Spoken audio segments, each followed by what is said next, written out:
Hello everyone, today we have with us Suman Dua. आज हम लोग इनसे बात करेंगे जो नए चेंजेस आए हैं पीआर को लेके और स्टूडेंट वीज़ा को लेके। तो पहले तो थैंक यू सो मच आपने ज्वाइन किया। Thank you, Navjot, for having me on your channel. तो जैसे अभी ऑस्ट्रेलिया में सीन ऐसा होता है कि हर साल जुलाई में या कुछ स्टेट्स अक्टूबर में ऐसे टाइम से खुलती हैं, पर इस बार अभी सारी स्टेट्स के डेटा आ गया है कि कहाँ कहाँ पे कितने लोगों की ज़रूरत है, यानी कि स्किल्ड वर्कर्स की ज़रूरत है और कितनी सीट्स हैं पीआर के लिए। तो पहले तो आप उसके बारे में बता दें आप। So अभी अगर आप 485 वीज़ा होल्डर हैं तो आप ध्यान रख रहे होंगे कि कौन से स्टेट्स खुल गए हैं, कितनी सीट्स मिली हैं। तो इस साल जो जनरल स्किल्ड माइग्रेशन वीज़ाज हैं जैसे 189, 190, 491, they are looking little bit better than last year. उनको सीट्स काफ़ी अच्छी मिली हैं। अभी राइट नाउ वेस्टर्न ऑस्ट्रेलिया ने जैसे अपना क्राइटेरिया बता दिया है, उनको 5000 सीटें मिली हैं फॉर 190 एंड 491। क्वींसलैंड को बहुत कम सीट्स मिली हैं, अगर मैं कंपेयर करूं बाकी स्टेट्स के अकॉर्डिंगली सिर्फ 1200 सीट्स मिली हैं। South Australia, New South Wales, Victoria को अबाउट 5000 सीट्स मिली हैं। So the number is looking really good for this financial year. But अभी जिन स्टेट्स ने अपना क्राइटेरिया अनाउंस किया है वो है Western Australia, Canberra, Northern Territory और टास्मेनिया भी खुल गया है आज। So we got few states which have announced, but जो मेन स्टेट्स हैं, अगर आप न्यू साउथ वेल्स में है, विक्टोरिया में है, साउथ ऑस्ट्रेलिया में है, अभी उन्होंने अपना क्राइटेरिया अनाउंस नहीं किया है। But looking at the criteria which has been announced from other states which is similar like last year, तो मुझे लग रहा है कि बाकी स्टेट्स का क्राइटेरिया भी मोस्ट प्रोबेबली सिमिलर ही होगा जो उनका लास्ट ईयर था। आपके हिसाब से इस टाइम मतलब सबसे बेस्ट स्टेट क्या है कि जहाँ पे स्टूडेंट्स मूव कर जाने चाहिए, अगर कोई आईटी कर रहा है या कोई भी ऑटोमोटिव में है?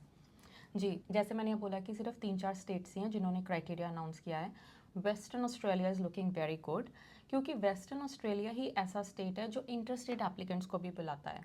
मोस्टली सारे स्टेट्स क्या बोलते हैं, अगर आप हमारी स्टेट में हो हम तभी आपको इन्वाइट करेंगे, but western Australia is not like that. They invite inter state applicants also. उनके जो प्रायोरिटी सेक्टर हैं, जैसे अगर आप बिल्डिंग एंड कंस्ट्रक्शन में हो, लाइक ट्रेड वर्कर हो, हॉस्पिटैलिटी इंडस्ट्री में हो, एजुकेशन इंडस्ट्री में हो या हेल्थ इंडस्ट्री में हो, ये इनके प्रायोरिटी सेक्टर्स हैं और वो प्रायोरिटाइज करेंगे उन एप्लीकेंट्स को जिनकी ऑक्यूपेशन इस सेक्टर में फॉल कर रही है। और बिल्डिंग और कंस्ट्रक्शन सेक्टर में हो तो आपको जॉब ऑफर भी नहीं चाहिए, एम्प्लॉयमेंट कॉन्ट्रैक्ट भी नहीं चाहिए, और 190 आप ट्राई कर सकते हो वेस्टर्न ऑस्ट्रेलिया में। ओके, बस आपको वहाँ जाके रहना है और आपको ग्रांट हो सकता है। बिल्कुल। तो like I said with western Australia वो इंटरस्टेट एप्लीकेंट्स भी बुला सकते हैं, ओके। बट आप ये भी देखो कि उनके पास 3000 सीटें हैं 190 के लिए, 2000 सीटें हैं 491 के लिए। बट अगर उनके अपने स्टेट्स में, क्योंकि क्या होता है कि अगर आप उनके स्टेट में मूव हो जाते हो हाँ जी। तो आपके चांसेस ज़्यादा हो जाते हैं। ओके। तो अगर उनके अपने स्टेट में ही 5000 लोग हैं तो इंटरस्टेट या ओवरसीज का तो कोई इनविटेशन आने का कोई पॉइंट नहीं होता, या चांसेस कम हो जाते हैं।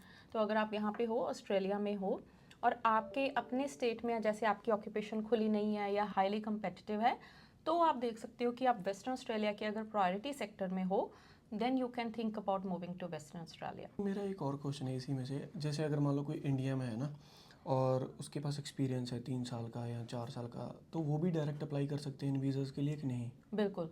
तो अगर आप ट्रेड ऑक्यूपेशंस की बात कर रहे हो, so let's talk about bricklayer, carpenter, cabinet maker, joiner, tiler, painter. अगर आप इस टाइप की कुछ ऑक्यूपेशंस आपकी हैं जो बिल्डिंग एंड कंस्ट्रक्शन में आती हैं, अगर आप वेस्टर्न ऑस्ट्रेलिया की वेबसाइट पे जाओगे, उनकी अगर ऑक्यूपेशन लिस्ट में बिल्डिंग एंड कंस्ट्रक्शन चूज़ करोगे, उसमें वो आपको बता देंगे कि कौन कौन सी ऑक्यूपेशंस है। फॉर एग्जांपल सिविल इंजीनियर भी उसमें आ जाता है, सिविल ड्राफ्ट्स पर्सन भी उसमें आ जाता है, बट उसमें आपको 3 साल के एक्सपीरियंस की ज़रूरत नहीं है। सो बट ट्रेड ऑक्यूपेशंस में अगर आप ओवरसीज़ हो, आपको स्किल्स असेसमेंट अपनी करवानी है, आपके पास 3 साल का वर्क एक्सपीरियंस है legit, like full time, pay slips, bank statements, अगर कंपनी इंश्योरेंस पे कर रही थी, you got all those documents and you are genuinely skilled in that occupation, तो आपके लिए स्टेप 1 है कि आप अपनी स्किल्स असेसमेंट करा लें। और अगर आपको उसमें हेल्प चाहिए, आप हमें कॉन्टैक्ट कर सकते हैं, we can help you with the skills assessment. Once you have the skills assessment, that is step 1, उसके आपको पॉइंट्स नहीं मिलेंगे, बट आपको 50 पॉइंट चाहिए फिर अपने। So that's based on your age, आपकी इंग्लिश कितनी है, क्वालिफिकेशन आपकी क्या है, वर्क एक्सपीरियंस आपका कितना है, and you also need to be under 45 years of age, okay. और आपके पास कॉम्पिटेंट इंग्लिश होनी चाहिए which is 6 each in okay. English, like IELTS हो गया, या अगर पीटी है तो 50 ईच हो गए पीटी में। ये सब अगर आप रिक्वायरमेंट्स मीट कर रहे हैं, स्किल्स असेसमेंट ले रहे हैं, बिल्डिंग एंड कंस्ट्रक्शन स्पेशली आपका सेक्टर है, तो आपको कुछ स्पॉन्सर की ज़रूरत नहीं है। ओके आप ये 190,491 के ज़रिए ऑस्ट्रेलिया में आ सकते हैं और आप टारगेट करें कि वेस्टर्न ऑस्ट्रेलिया से आपको इनविटेशन आ जाए इस साल, because this sector is in high demand. Okay. तो इसमें से एक और क्वेश्चन है, जैसे मान लो किसी ने अप्लाई किया 491 या 190, वो मेन एप्लीकेंट है, तो वो अपनी फैमिली को भी साथ में ला सकते हैं या वो बाद में उनका अप्लाई करना होता है? नहीं नहीं, सबका इकट्ठा ही लगेगा, ओके, चाहे उनके बच्चे भी हों। सब, everybody will be included. Okay, तो जो जैसे उनके जो स्पाउस होंगे तो उनकी भी इंग्लिश चाहिए होगी या उनके कोई डॉक्यूमेंट्स लगते हैं कि नहीं? देखो, उनको वैसे फंक्शनल इंग्लिश चाहिए होती है, विच इज़ ओनली 4.5, वो इजीली आ जाती है। Okay. या उन्होंने इंग्लिश मीडियम में जैसे बैचलर्स करी है या ग्रेड 11-12 किया है, तब भी मीट हो सकती है। बट वर्स्ट केस सिनारियो, अगर वो नहीं लेके आ पा रहे हैं English, then it just $5,000 extra they have to pay. Okay, तो जैसे मैं अभी जैसे 485 पे हूँ, ठीक है, तो मेरे जैसे जितने भी लोग हैं जो TR पे हैं स्पेशली, उनके लिए आपकी क्या एडवाइस है कि किधर जाना चाहिए, क्या कर सकते हैं वो? देखो, पहली बात तो ये मत सोचो कि बहुत टाइम पड़ा है, specially if you are somebody जिनके पास मोर देन 1 ईयर वीज़ा पड़ा है, 2 इयर्स है, 3 इयर्स है, क्योंकि कुछ लोगों को कुछ लंबा भी मिला है। सो पहली बात तो स्टॉप थिंकिंग लाइक दैट कि बहुत लंबा वीज़ा पड़ा है, बाद में देख लेंगे। सो फर्स्ट थिंग इज़, आप अपनी स्किल्स असेसमेंट की तरफ ध्यान दें, अपनी स्किल्स असेसमेंट कराएं, क्योंकि उससे क्या होगा कि आप अपने टैलेंट, अपने स्किल्स के बिहाफ पे किसी ना किसी स्टेट से इनविटेशन ले सकते हैं, you know, Okay. Depending on how many points you have a job in your field और not, is your occupation open. अगर आपकी ऑक्यूपेशन अपने स्टेट में ओपन नहीं है, look at another state, you know, move there, get a job there, try to get the invitation if you got, you know, longer duration on your 485। ये आपका target होना चाहिए इस financial year का। Let's say कि आपको invitation नहीं आ रहा, आपका वीज़ा एक्सपायर हो रहा है, क्योंकि इनविटेशन का कोई ऐसे टाइमलाइन नहीं है नवजोत कि मैं आपको बोलूँ अच्छा अभी आज डालेंगे आपकी EOI, आपका इनविटेशन 1 मंथ में आ जाएगा, ऐसा कोई टाइमलाइन नहीं है। Okay. It could come in 2 years, it's also possible it never comes, अच्छा। क्योंकि हम कुछ प्रिडिक्ट नहीं कर सकते जब आप स्किल्ड वीज़ा ट्राई कर रहे हैं। समटाइम्स वी कैन प्रिडिक्ट, अगर आपकी ऑक्यूपेशन प्रायोरिटी में है कि हाँ बाकी हमारे क्लाइंट्स का आ रहा है, आपका भी आ जाएगा, बट कई बार हम एश्योरिटी नहीं दे सकते। तो आप एज अ बैकअप अपना 1 ईयर एक्सपीरियंस जारी रखें अपनी ऑक्यूपेशन में। और अगर आपके पास एम्प्लॉयर है, sometimes you know there are employers who want to sponsor you, they really like your work, तो आप एम्प्लॉयर स्पॉन्सरशिप की तरफ जा सकते हैं as long as you got 1 year work experience. और ये रूल जो चेंज हो रहा है वो 23 नवंबर को चेंज हो रहा है। ओके, तो जैसे मान लो ऐसा भी बच्चे कर सकते हैं क्या कि जैसे एक ही स्टूडेंट है, उसने देखा कि जैसे वेस्टर्न ऑस्ट्रेलिया में भी वीज़ा डाल दिया 491 या 190, और कोई स्टेट भी उसको लग रही वहाँ भी डाल दिया, तो 2 स्टेट्स में ऐसे डाल सकते हैं? अगर आप एलिजिबल हैं, जैसे वेस्टर्न ऑस्ट्रेलिया, अगर आप ऑस्ट्रेलिया में हैं, कोई भी डाल सकता है, राइट। ओवरसीज़ भी हैं, डाल सकते हो। बट अगर आप सोचो कि मैं यहाँ पे बैठ के, क्वींसलैंड में बैठ के मैं न्यू साउथ वेल्स भी डाल दूँ, दैट्स नॉट पॉसिबल, क्योंकि New South Wales they don't invite people from other states usually, unless we have to still see what the criteria is. Queensland, they don't invite people from other states, so one is your own state and one is Western Australia at the moment. Okay, तो जो अभी जितनी भी list आई है इसके हिसाब से सबसे वर्स्ट स्टेट क्या लगती है आपको? क्वींसलैंड। तो अगर आप क्वींसलैंड में हैं तो देखो, सिर्फ 1200 सीट्स मिली हैं। ओके। अगर आप कंपेयर करो New South Wales, Victoria, South Australia, Western Australia, 5000 seats मिली हैं। Queensland is also, as I would say, it's a big state, right. सिर्फ 1200 सीट्स मिली हैं। अब उसका भी रीज़न ये है कि यहाँ पे इंटरस्टेट माइग्रेशन बहुत हुई है हाँ जी। ड्यूरिंग कोविड के बाद। we are full basically, you know, there are no rental properties available, traffic is full, there are plenty of jobs, everybody is employed, कोई problem नहीं है। So looking at that, जितना उनका इंफ्रास्ट्रक्चर है, जितना वो केपेबल है, उस हिसाब से मुझे लग रहा है कि they can not take any more people. और जो अगले साल की भी प्रिडिक्शन है, actually I went to the Queensland budget night, जो हमारे ट्रेजरर हैं उन्होंने प्रेजेंटेशन करी थी, एंड आई वाज देयर, एंड वो एक्सप्लेन कर रहे थे कि कितनी ग्रोथ हुई है क्वींसलैंड में और कितना आगे अभी ग्रोथ होगी। And we were comparing it with other states, जो और बड़े स्टेट्स हैं, न्यू साउथ वेल्स हो गया, विक्टोरिया हो गया, compare to that Queensland is going like this. हाँ जी। So if Queensland is already having so many people, so many skilled people here, घर ऑलरेडी नहीं है, employment opportunities there are plenty in Queensland. अगर आप Queensland में आप किसी से मिलोगे, कोई भी नहीं बोलेगा कि उनके पास जॉब नहीं है, right. Everybody has got jobs. यहाँ पे अभी जो ये माइग्रेशन है, it's going to be slow. तो अगर आप क्वींसलैंड में हैं, I would say probably come and see me, and we'll have to look at other options for you.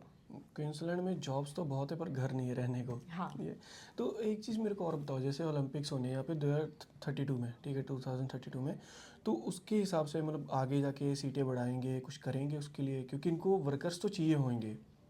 देखो अभी I am sure they are working towards that as well, but the thing what I am seeing is कि interstate से काफ़ी लोग अपनी transfer करवा रहे हैं जॉब की हाँ जी। क्वींसलैंड में, क्योंकि क्वींसलैंड में भी बहुत सारे हेड ऑफिसेज हैं।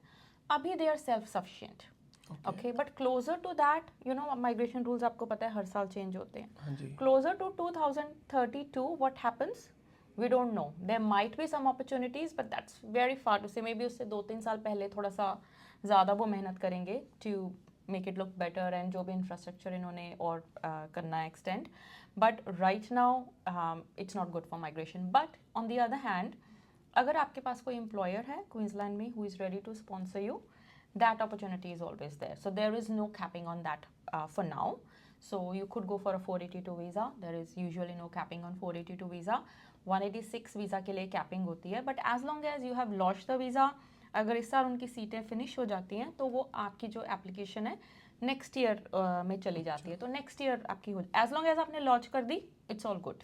ओके, तो जब हम लोग ऐसे कोई वीज़ा लॉन्च करते हैं, जैसे 485 किया या आपने स्टूडेंट वीज़ा किया, उसकी ना एक्नॉलेजमेंट आई थी, और अगर आप ऑस्ट्रेलिया में हो तो उसका एक ना ब्रीजिंग वीज़ा भी आ जाता है कि जब तक आपका ग्रांट नहीं होता तो तब तक आप रह सकते हो। तो ऐसा 491 और 190 के केस में भी होता है। हाँ, but not with the EOI। जैसे अभी हम एक्सप्रेशन ऑफ इंटरेस्ट डालते हैं ना पहले, that is not a visa. अगर आप सोचो कि मैंने एक्सप्रेशन ऑफ इंटरेस्ट डाल दिया, मेरा ब्रिजिंग वीज़ा आ जाएगा, I can live here indefinitely, no, you have to get the invitation and you have to lodge 189, 190 और 491, then you get the bridging visa. Okay, तो जो मेरा अगला क्वेश्चन है कि जैसे ना अभी काफ़ी सारे रूल चेंज हुए स्पेशली स्टूडेंट्स के लिए, कि वो अभी ना कोर्स चेंज नहीं कर सकते हैं, जिस कोर्स में आए हैं उसी पे रहेंगे, या आप एक ही बार TR डालोगे उसके बाद आप स्टूडेंट वीज़ा पे नहीं डाल जा सकते हो, तो उसके बारे में आप क्या सोचते हो? जी, अभी देखो रिस्ट्रिक्शंस तो काफ़ी हो गई हैं, तो अगर आप 485 वीज़ा होल्डर हो, क्योंकि पहले क्या होता था अगर आपकी PR नहीं आई while you're on the 485, then doesn't matter, we used to put you on a student visa and we'll try to get you the invitation or something on the student visa, पर अभी वो option नहीं है, और बहुत लोगों के 485 visa बहुत जल्दी एक्सपायर होने वाले हैं, दे can not go on a student visa, तो उनके पास ऑप्शन है या तो वो इन्विटेशन ले इफ़ दे आर एलिजिबल, या वो स्पॉन्सर ढूंढे, एम्प्लॉयर स्पॉन्सरशिप डालें। बट इन सेइंग दैट अगर आप 408 कोविड वीज़ा पे हो, बहुत सारे लोग उस वीज़ा पे भी हैं, ओके, आप अभी भी स्टूडेंट वीज़ा डाल सकते हो। तो अगर आप कोविड वीज़ा में हो, वीज़ा ख़त्म होने वाला है, you can look into student visa, okay, but अगर आप 485 वीज़ा पे हो तो आप स्टूडेंट वीज़ा नहीं डाल सकते। अगर आप सोचो कि मैं ऑफशोर जाके स्टूडेंट वीज़ा डाल के I come back, you do get the bridging visa, but then there is no appeal rights. Okay, bridging visa आपको मिल जाएगा, बट वो अगर आपका वीज़ा रिफ्यूज़ हो जाता है स्टूडेंट वीज़ा, आपको अपील राइट्स नहीं मिलेंगे उसमें, ओके, क्योंकि वो एप्लीकेशन जो है वो ऑफशोर डली है। जब ऑफशोर कोई एप्लीकेशन डलती है उसमें अपील राइट्स नहीं होते, so you just have to be very careful how you are handling your application. So 485 visa पे हो, your you know clock is ticking right now, अगर वीज़ा एक्सपायर हो रहा है then you really have to be very aggressive with your actions, what you are going to do to have like you know better strategy, how you are going to hop on to another visa. Okay, तो जैसे आपने भी Covid visa वाली बात करी, तो काफ़ी लोगों का ऐसा था कि जिनको 2 साल या 18 महीने का वीज़ा मिला था 485, बाद में उन्होंने कोविड वीज़ा डाला, ठीक है, तो वो लोग डाल सकते हैं कि नहीं, क्योंकि उनको तो एक बार TR ग्रांट हो चुकी है? हाँ, अगर आपके पास कोविड वीज़ा है तो आप स्टूडेंट वीज़ा डाल सकते हो, ओके, क्योंकि स्टूडेंट 485, वीज़ा पे ये भी रिस्ट्रिक्शन नहीं है कि कोविड वीज़ा वाले नहीं डाल सकते, ओके, 485 वीज़ा वाले नहीं डाल सकते, टूरिस्ट वीज़ा वाले नहीं डाल सकते स्टूडेंट वीज़ा, ओके, अच्छा, जो पहले टूरिस्ट से आके कन्वर्ट करवा लेते थे। वो नहीं अब हो सकता। ओके, बाकी अगर आपके कोई भी क्वेश्चंस वगैरह हैं आप सुमन दुआ से कांटेक्ट कर सकते हैं, मैं ना डिस्क्रिप्शन में लिंक डाल दूँ इनकी वेबसाइट का, और इंस्टाग्राम भी आप जाके रीच आउट कर सकते हो। और बाकी अगर कोई भी आपके क्वेश्चंस है आप नीचे कमेंट सेक्शन में डाल दो, नेक्स्ट जब हम लोग वीडियो बनाएंगे तो वो सारे क्वेश्चंस ले लिए जाएंगे, क्योंकि ये जो क्वेश्चंस थे ये हमने जो पिछली वीडियोज़ बनाई उनके नीचे जो कॉमेंट्स थे और हमने कम्युनिटी पोस्ट डाली थी वहाँ से हमने उठाए हैं। तो thank you so much video देखने के लिए, और थैंक यू आपका जो आपने थैंक टाइम यू दिया। Everyone, thank you Navjot for your time.